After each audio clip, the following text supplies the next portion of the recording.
আসসালামু আলাইকুম ওয়া রাহমাতুল্লাহি ওয়া বারাকাতুহু। ওয়া আলাইকুম আসসালাম ওয়া রাহমাতুল্লাহি ওয়া বারাকাতুহু। সর্বপ্রথম আমাদের একটি মাসআলা জানা দরকার।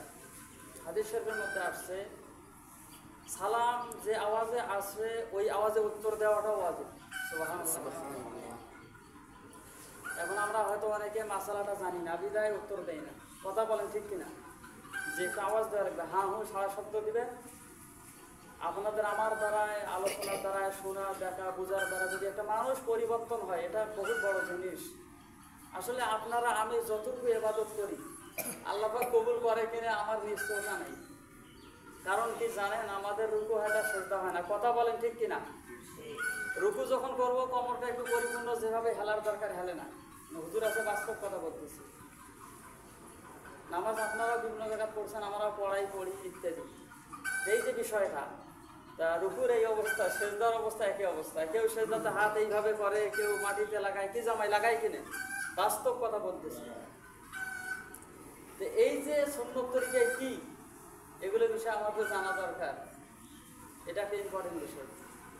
তো যাই হোক, সালামের বিষয়টা থেকে নিয়ে আমি যে আলোচনাটা করেছিলাম আপনাদের সামনে, গুরুত্বপূর্ণ বিষয়।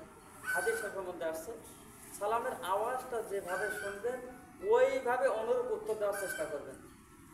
না হলে কি সমস্যা, একটা ওয়াজিব তরকের গুনাহ আপনাদের আমার মাথার উপর চাপি থাকবে।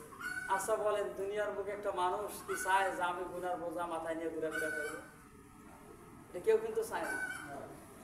সবাই চায় যে একবার ফ্রেশ, গুণে যেন না থাকে, মানে হালকা। আর সবাই টেনশনে থাকতে চায় না, কিন্তু অটোমেটিক টেনশন এসে যায়, চাপ এসে যায়। এটা একটা বিষয়।